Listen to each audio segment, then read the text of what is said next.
Yan, so ayan mga kawander. So habol lang natin to mga kawander. So ayan, linisan na nga natin. Ayan na po yung final testing, pan-deliver na. So siningit na lang po natin yan. Hindi na po ito nakasama sa pagtapos ng vlog.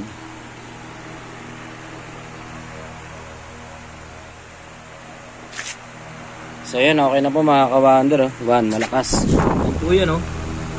Ito. Oh, ito. Yan, oh. Diba? Ang bird po yan mga kawander. So lumakas na po siya. Nice. Nga lang, naputol natin yung ano. Yung dito, yung hilaan niya. Ito. So okay naman kahit naman natanggal, na putol. Nahihila naman po tsaka nabababa. So napakatigas po kasi. So okay na po ito mga kawander. Ready na i-deliver.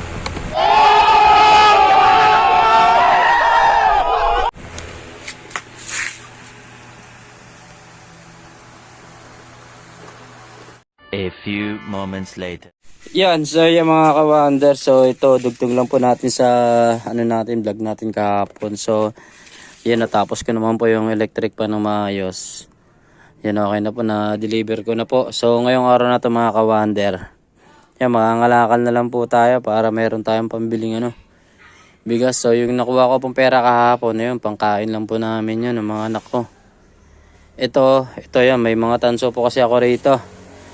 So yung tanso po kasi medyo mahal ngayon. Yung itong ganito, yung sa mga motor ng electric pan, yan po yung ano, type C or letter C. So ang kilo po niyan, Wow naman! Wow! Wow! po niyan, so naglalaro po sa 500 plus or kulang-kulang 600, depende po sa junk shop na pagbebentahan nyo. Tapos ayun naman po yung nakasampa ron sa may kiluan, tanso rin po yun, tansong dilaw. So yung kilo po nito, iba naman yan. So ito yung pinakamababa yata na tanso, yung dilaw. Parang gold nga po siya, ayan. Yan. So 1 kilo po siya maigit. So yung kilo po niya nasa 300, 320, mga ganon. 300 or 300 plus. So di hamak na mas mababa siya dito sa yan, yung mga tansong ganyan, assorted. Sa motor po yan, ayan. So, may mga bakal tayo, saka alum tayo dito. Yan, yung mga bakal po, yan. Sa mga electric pan din yan. Tapos, yung mga bakal na yan, matadagdag pa dito yan. Tapos ito, may mga alloy din tayo dito. Yan, may magnet na nga tayo rito. Para madidetect natin kung ano yung bakal sa hindi. Yung alloy sa hindi.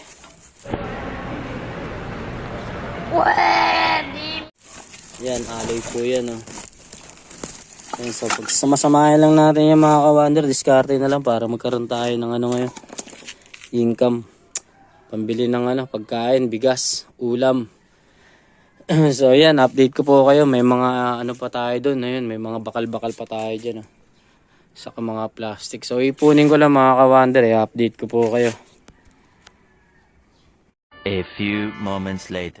Yan, so ayan mga kawander, so tapos na nga po tayo dito mag-ipon ng mga kalakal. So yan, titimbangin na lang po natin itong mga naipon natin na kalakal.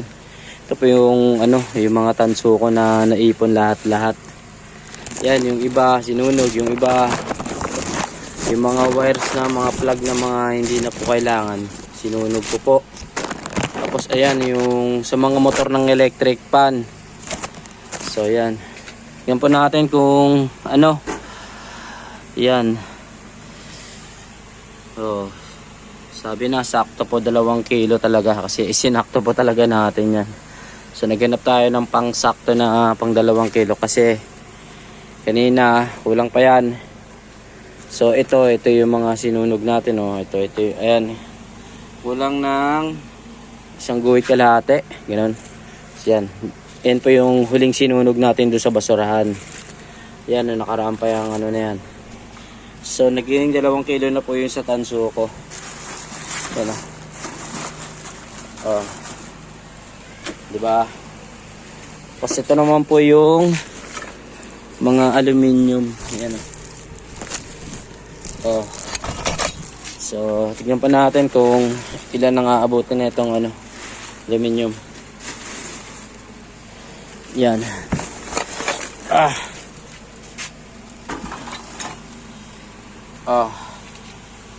So, yun sakto rin na 4. So, sana nga 4 kasi may mga bakal po kasi na ano yan. Sana ka-mounted na yan kasi ang hirap putulin ng mga maliliit na mga tornilyo, yung mga bakal na kapit hindi ko po matanggal. So sana makalusot din sana. Konti lang naman yung niya. So kung hindi, pababawasan na lang po natin ng ng kung ilan po yung gusto nila. Tapos may mga pa tayo bakal at saka konting plastic. Nice. So yan, so ipunin na natin, atakit na ako ron. A few moments later. Yan, so yan. So ito, muntik na natin makalimutan to mga kawander. So wala na po. Ito, tension dilaw din po to mga kawander. Ayan, so ayan, sobra ng 1 kilo. 1 kilo at 1 guhit. So okay lang na sumakto ron ng 1 kilo. At least pera na rin yan, 300. So sabihin na lang natin 300 or 320, kahit 300 na lang. So okay na po yan. Sa dilaw, 1 kilo. Sa tansong C, 2. Tapos doon sa aluminium, 4. So doon na lang tayo sa mga bakal yan. Yung mga bakal na yan, umabot man ng mga 15 kilos kasi nasa 14 or 13 lang po yung yan, panggasolina. Ito po talaga yung importante rito sa akin, yung mga tanso, yung bakal na yan, saka yung mga plastic. So umabot man siya ng mga 200, panggas na lang po natin yan. So yan, so karga ko na po at kikiluhin ko pa yung mga nasa taas. A few moments later. Yan, so yan mga kawander, ito nakatimbang na nga po yung bakal natin. So ito mga ito yung gagawin natin pang gas, pang gasolina. So yan, yung bakal po yan, sorted po yan. Bigat din yung mga, lalo na to yung sa electric pan na Legend. Yan mga kawander, ayan po yung sa welding. So umabot din po siya ng 10 kilos, mahigit kulang 11. Yan, ayan po yung unang bakal. Ito po yung pangalawa. Yan, ito yung medyo mabigat. So yan, so babalan po natin.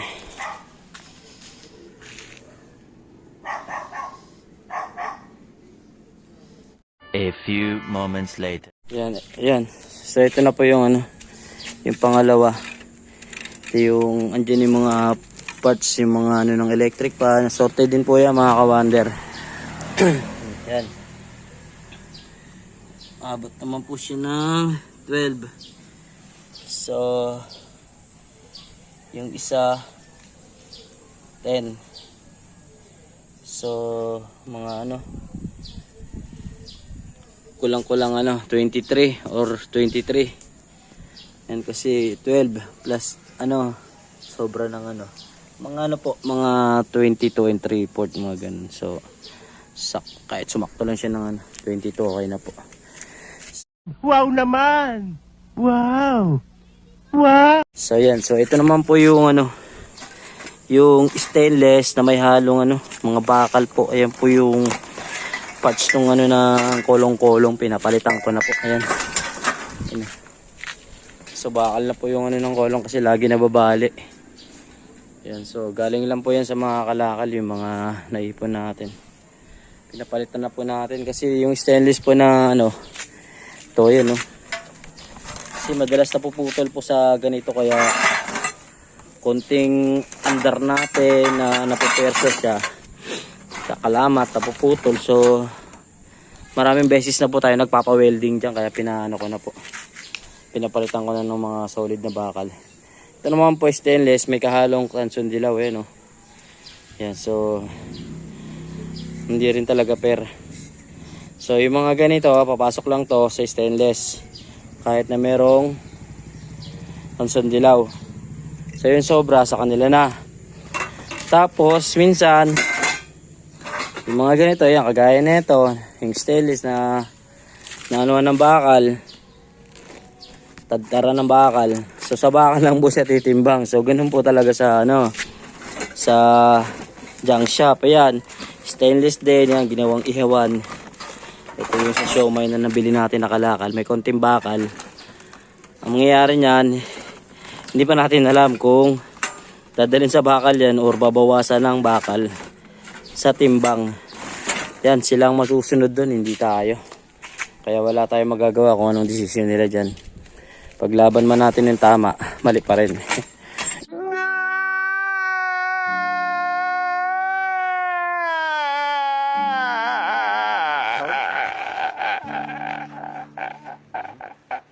Ganun po talaga buhay eh.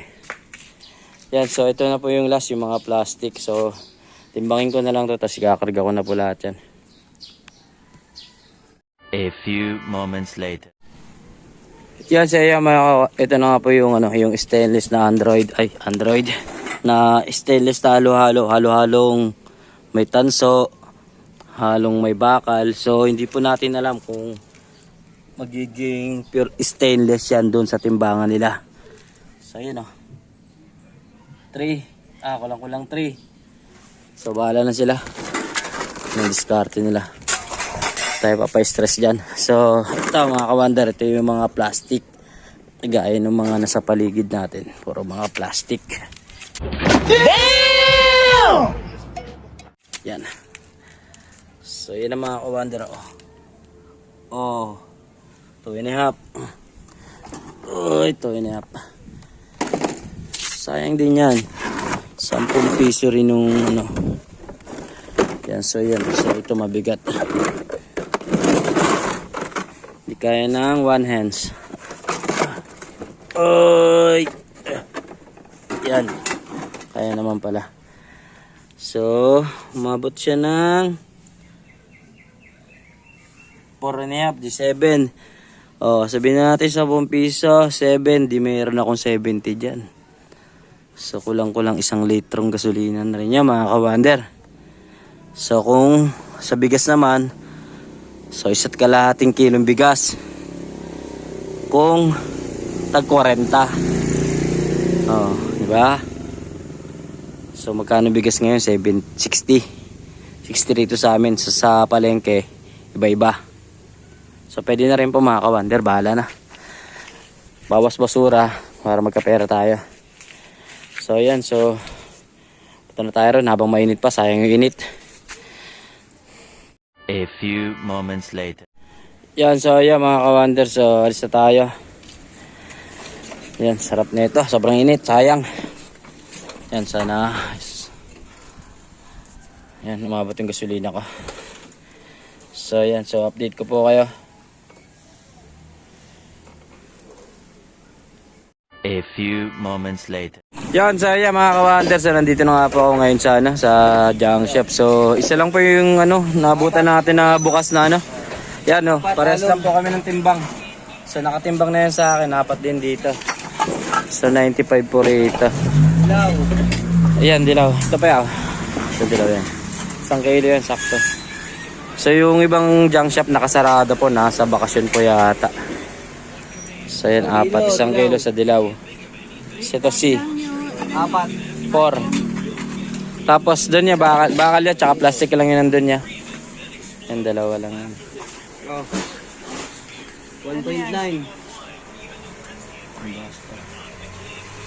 So ayan. Yung bakal yan. Yan. Harko. So yan o. Paldo sila ate dito, sila kuya. Kasi sila lang yung bukas na ano ngayon. Na junk shop o. Wala na mapaglagyan si ate. Yan. Karsada na o. Sa karsada na. Meron pa ron o. Bakal yan, bakal saka plastic. Yes, so tulungan ko lang po muna si kuya. A few moments later. Yan, so yan mga kawander, last na tong plastic. So ang hirap po kasi mag-video rito. Sikip. Tayo ano tayo rito. Baliktad. So yan. Ito yung plastic. Ang laki ng timbangan nila dito mga kawander. 60 kilos. Sa kabila nga 100 kilos pa eh. Timbangan ko kasi 20 kilos lang kaya ano. 6.5. Okay. Wala na? Sana po.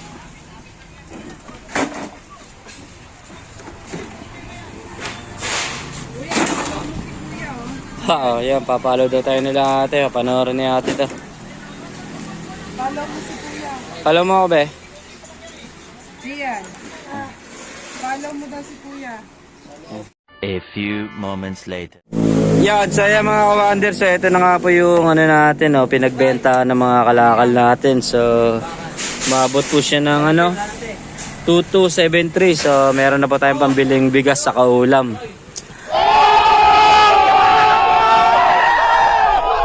Tapos yung matitirang barya, yan po yung pangkakarga natin ng ano, gasolina. So medyo malayo-layo po kasi ito mga ka-wonder kasi yung doon sa unang binibentahan natin ng ano, sarado po. Kaya medyo napalayo po tayo pero ayos lang. Ito talaga eh. So yan mga ka-wonder yan oh, nakakatuwa naman kasi pinalo tayo ni ano, yan, shout out. Thank you sa pag-follow sa subscribe. Yan. Oh my God! Pinalo tayo ng ano, anak niya ni ate. Ayan si ate ah. Busy. Paldo sila ngayon, ang dami nagbebenta. So yan o, yan o. Oh, plastic, stainless, alum, saka yung mga tanso. So, ang total, 2273. So yan mga ka-wonder. So ano na tayo kasi marami nagbebenta. Papasikip lang tayo dito. So yan, salamat eh. Thank you. 1 hour later. Yan, so yan mga ka-wonder. So nandito na nga po ako ngayon sa gasolina sa Flying B. Yan, karga tayo ng 2 liters dito. So yun natin, baka ano tayo tansya mo tayo, baka mapopo. Wow, kala mo full tank eh no? 2 liters lang yan, hindi kasi may stock pa tayo eh. Wow naman! Wow! Wow! So minsan kasi ang ganitong motor po kasi dalasan laman lang nito baka 3 liters ganon. Kaya ayan. Sakto 2 liters. So ang ano po tayo magkano ayun no?